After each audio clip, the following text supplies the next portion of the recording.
Hello friends, आज हम आप लोग लेके आए हैं बीए सेकंड सेमेस्टर और जो हमारा सब्जेक्ट रहेगा वो रहेगा एजुकेशन यानी शिक्षा शास्त्र। Please subscribe my YouTube channel study 99 तक। चलिए फ्रेंड्स, बिना देरी किए हम वीडियो को स्टार्ट करते हैं। और क्वेश्चन नंबर फर्स्ट हमारा है नगरीकरण अथवा शहरीकरण से तात्पर्य है।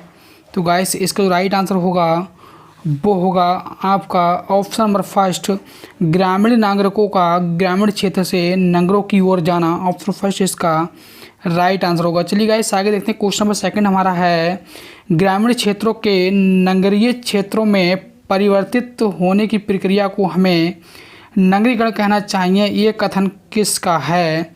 तो गाइस इसका राइट आंसर होना चाहिए वो है आपका वर्गेल। ऑप्शन नंबर सेकंड इसका राइट आंसर होगा। चलिए गाइस आगे देखते हैं। क्वेश्चन नंबर तीन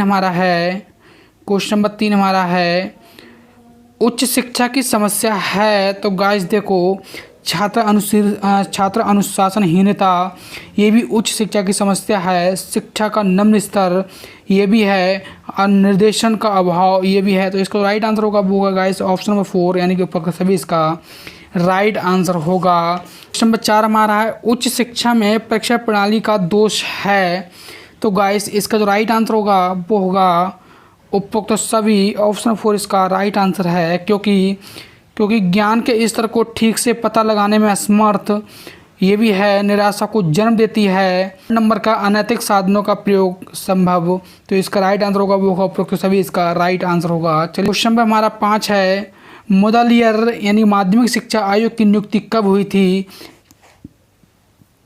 क्योंकि यहाँ पर मुदलियर है, मुदलियर को ही हम माध्यमिक शिक्षा भी बोलते हैं। तो गाइस इसका जो राइट आंसर होगा वो होगा आपका सन 1952 यानी कि 1952 ईस्वी में। ऑप्शन नंबर फर्स्ट इसका राइट आंसर होगा। चलिए गाइस आगे देखते हैं। क्वेश्चन नंबर हमारा 6 है सन 1952 के आयोग के अध्यक्ष कौन थे? तो गाइस इसका राइट आंसर होगा वो होगा डॉक्टर लक्ष्मण स्वामी मुदलियर। ऑप्शन नंबर सेकंड इसका राइट आंसर होगा। क्वेश्चन नंबर 7 हमारा है प्राथमिक शिक्षा की सार्वभौमिकता से अभिप्राय है। तो गाइस अभिप्राय क्या है? क्या सार्वभौमिक नामांकन से है, सार्वभौमिक धारणा से है, या विद्यालयों के सार्वभौमिक व्यवस्था से? तो गाइस इसका जो राइट आंसर होगा वो होगा उपरोक्त सभी इसका राइट आंसर होगा। ऑप्शन नंबर 4 इसका राइट आंसर होगा। चलिए गाइस आगे देखते हैं। क्वेश्चन नंबर हमारा 8 है अपव्यय तथा अवरोधन का संबंध है। तो गाइस देखो, अपव्यय तथा अवरोधन का जो संबंध होता है वो प्राथमिक शिक्षा से होता है, यानी कि ऑप्शन नंबर सेकंड इसका राइट आंसर है। तो क्वेश्चन नंबर हमारा 9 है प्राथमिक शिक्षा का जनक किसे माना जाता है? तो गाइस देखो इसका जो राइट आंसर होगा वो होगा फ्रोवेल, क्योंकि पूर्व प्राथमिक शिक्षा को जनक माना जाता है वो आपका फ्रोवेल को माना जाता है।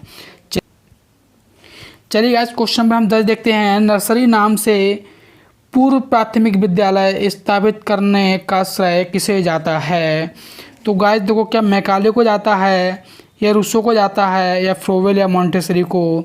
तो गाइस देखो इसका जो राइट आंसर होगा वो फ्रोवेल होगा। ऑप्शन नंबर 3 इसका राइट आंसर होगा फ्रोवेल। चलिए गाइस आगे क्वेश्चन नंबर हमारा 11 है भारत में राष्ट्रीय शिक्षा नीति प्रारंभ की गई। तो गाइस इसका जो राइट आंसर होगा वो होगा सन 1968 यानी 1968 में भारत में राष्ट्रीय शिक्षा नीति प्रारंभ की गई। चलिए गाइस आगे देखते हैं। क्वेश्चन नंबर हमारा 12 है भारतीय शिक्षा प्रणाली की 10th + 2 + 3 संरचना प्रस्तुत की गई। तो गाइस देखो, क्या वो माध्यमिक शिक्षा आयोग के द्वारा की गई, या हरटांग कमेटी के द्वारा की गई, या राष्ट्रीय शिक्षा नीति सन 1968 के द्वारा की गई, या नरेंद्र कमेटी के द्वारा? तो गाइस देखो इसका जो राइट आंसर होगा वो होगा आपका राष्ट्रीय शिक्षा नीति सन 1968 के अंतर्गत ये नीति लागू की गई कि 10th + 2 + 3। इस नंबर हमारा 13 है शिक्षा आयोग यानी इसी को हम कोठारी आयोग भी बोल सकते हैं, गठित किया गया था। तो गाइस देखो, ये जो गठित किया गया था वो किया गया था सन 1964 यानी कि सन 1964 ईस्वी में। ऑप्शन नंबर सेकंड इसका राइट आंसर होगा। चलिए गाइस आगे देखते हैं। शिक्षा आयोग को ही हम क्या बोलेंगे? यहाँ पर कोठारी आयोग भी बोलते हैं। क्या बोलते हैं बच्चों? कोठारी आयोग। शिक्षा आयोग को ही हम क्या बोलते हैं? कोठारी आयोग बोलते हैं। तो गाइस शिक्षा आयोग या कोठारी आयोग सन 1964 से 1966 के अध्यक्ष कौन थे? तो गाइस इसका जो राइट आंसर होगा तो गाइस इसका राइट आंसर होगा वो होगा doctor DS Kothari. Option first इसका राइट आंसर होगा। चलिए गाइस क्वेश्चन नंबर 15 हमारा है मुदालियर यानी माध्यमिक शिक्षा आयोग की नियुक्ति कब हुई थी। तो गाइस इसका जो राइट आंसर होगा वो होगा सन 1952 यानी कि सन 1952 ईस्वी में इसकी नियुक्ति की गई। सन 1952 ईस्वी इसका राइट आंसर होगा। क्वेश्चन नंबर 16 हमारा है सन 1952 के आयोग के अध्यक्ष कौन थे। तो गाइस इसका जो राइट आंसर होगा वो होगा doctor A Lakshmana Swami Mudaliar. Option number second इसका राइट आंसर होगा। ऑप्शन नंबर सेकंड इसका राइट आंसर होगा डॉक्टर DS कोठारी। ये हमारे शिक्षा आयोग के अध्यक्ष थे। किसके? ये हमारे शिक्षा आयोग के अध्यक्ष थे। शिक्षा आयोग के अध्यक्ष थे कौन? डॉक्टर DS कोठारी शिक्षा आयोग के अध्यक्ष थे। चलिए गाइस आगे देखते हैं। क्वेश्चन नंबर हमारा 17 है उच्च शिक्षा के संबंध में सुझाव देने के लिए किस आयोग की नियुक्ति की गई। तो गाइस इसका जो राइट आंसर होगा वो होगा राधा कृष्ण आयोग। ऑप्शन नंबर थर्ड इसका राइट आंसर होगा। चलिए गाइस आगे देखते हैं। क्वेश्चन नंबर हमारा 18 है विश्वविद्यालय शिक्षा आयोग की नियुक्ति हुई थी। तो गाइस देखो इसका राइट आंसर होगा वो होगा सन 1948। ऑप्शन नंबर सेकंड इसका राइट आंसर होगा। चलिए गाइस क्वेश्चन नंबर 19 देखते हैं वर्धा शिक्षा सम्मेलन कब हुआ था। तो गाइस इसका जो राइट आंसर होगा वो होगा आपका सन 1937। ऑप्शन नंबर 4 इसका राइट आंसर होगा। चलिए गाइस आगे देखते हैं। क्वेश्चन नंबर हमारा 20 है वर्धा शिक्षा योजना का प्रस्ताव कब प्रस्तुत किया गया था। तो गाइस इसका राइट आंसर होगा वो होगा अक्टूबर सन 1937। ऑप्शन नंबर 4 इसका राइट आंसर होगा। चलिए गाइस क्वेश्चन नंबर हम 21 देखते हैं कलकत्ता विश्वविद्यालय आयोग की नियुक्ति कब हुई थी। तो गाइस इसका राइट आंसर होगा वो होगा आपका 14 सितंबर सन 1917। यहाँ पर 17 हो गया, 17 सितंबर हो गया दोस्तों। यहाँ पर क्या होना चाहिए? 14 सितंबर होना चाहिए। क्या 14 सितंबर सन 1917 इसका राइट आंसर होगा। ऑप्शन नंबर 4 इसका राइट आंसर होगा। चलिए गाइस आगे देखते हैं। क्वेश्चन में हमारा 22 है। क्वेश्चन में हमारा 22 है सैडलर आयोग को अन्य किस नाम से जाना जाता है। तो क्या माध्यमिक शिक्षा आयोग के नाम से जाना जाता है, या कोठारी आयोग के नाम से जाना जाता है, या हंटर आयोग के नाम से जाना जाता है, या कोलकाता विश्वविद्यालय आयोग से जाना जाता है। तो गाइस इसका जो राइट आंसर होगा वो होगा कोलकाता विश्वविद्यालय आयोग के नाम से भी जाना जाता है। कि सैडलर जो आयोग है इसको हम कोलकाता विश्वविद्यालय आयोग के नाम से भी जानते हैं। चलिए गाइस आगे देखते हैं। क्वेश्चन नंबर हमारा 23 है निःशुल्क और अनिवार्य प्रारंभिक शिक्षा का प्रथम प्रस्ताव किसने तैयार किया। तो गाइस देखो इसका जो राइट आंसर होगा वो होगा Gopal Krishna Gokhale. Option number second इसका राइट आंसर होगा। चलिए गाइस आगे देखते हैं। क्वेश्चन नंबर हमारा 24 है गोखले ने अपना प्राथमिक शिक्षा संबंधी विधेयक कब प्रस्तुत किया था। तो गाइस इसका राइट आंसर होगा वो होगा 16 मार्च 1911 ईस्वी को। ऑप्शन नंबर सेकंड इसका राइट आंसर होगा। चलिए गाइस आगे देखते हैं। क्वेश्चन नंबर हमारा 25 है भारतीय शिक्षा आयोग को इस नाम से भी जानते हैं। तो गाइस इसका जो राइट आंसर होगा वो होगा आपका हंटर आयोग। हंटर आयोग के नाम से भी हम जानते हैं। किसके लिए? भारतीय शिक्षा आयोग को। और अभी हमने यहाँ पर देखा था कि आपका सैडलर आयोग को हम किस नाम से जानते हैं दोस्तों। अभी पिछले हमने क्वेश्चन कराया था। प्लीज़ इसका तुरंत इसका कमेंट में इसका डालिए आंसर, किस नाम से जानते हैं इसे। तो इसे हम जानते हैं आपका कलकत्ता विश्वविद्यालय आयोग। कलकत्ता विश्वविद्यालय आयोग आपका सही है। तुरंत इससे कमेंट में लिखिए। क्वेश्चन हमारा 26 है भारतीय शिक्षा आयोग का अध्यक्ष कौन था।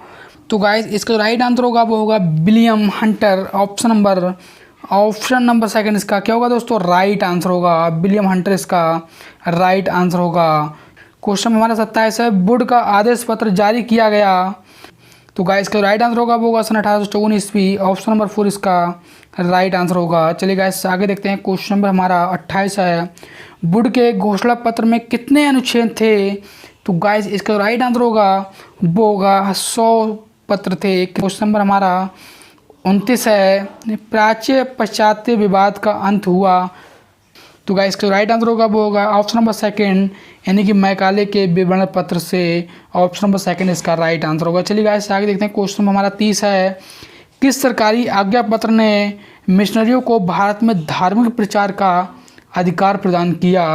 तो गाइस इसका राइट आंसर होगा बस वो होगा सर 1833 ईस्वी। ऑप्शन नंबर सेकंड इसका राइट आंसर होगा। चलिए गाइस आगे देखते हैं। क्वेश्चन नंबर हमारा 31 है, बिस्मिल्लाह खानी की रस्म किस काल में प्रचलित थी? तो गाइस इसका राइट आंसर होगा वो होगा मुस्लिम काल। ऑप्शन नंबर 4 इसका राइट आंसर होगा। क्वेश्चन नंबर आपका 32 है, मध्यकाल में शिक्षा प्रारंभ करने की आयु थी? तो गाइस इसका राइट आंसर होगा वो होगा 4 वर्ष 4 माह 4 दिन। ऑप्शन नंबर सेकंड इसका राइट आंसर होगा। चलिए गाइस क्वेश्चन नंबर 33 देखते हैं, पबजजा संस्कार का संबंध था? तो गाइस इसका राइट आंसर होगा वो होगा बौद्धकालीन से। ऑप्शन नंबर सेकंड इसका राइट आंसर होगा। गाइस क्वेश्चन हमारा 34 है, पबजजा संस्कार का अर्थ है? तो गाइस इसका राइट आंसर होगा वो होगा विद्या का प्रारंभ।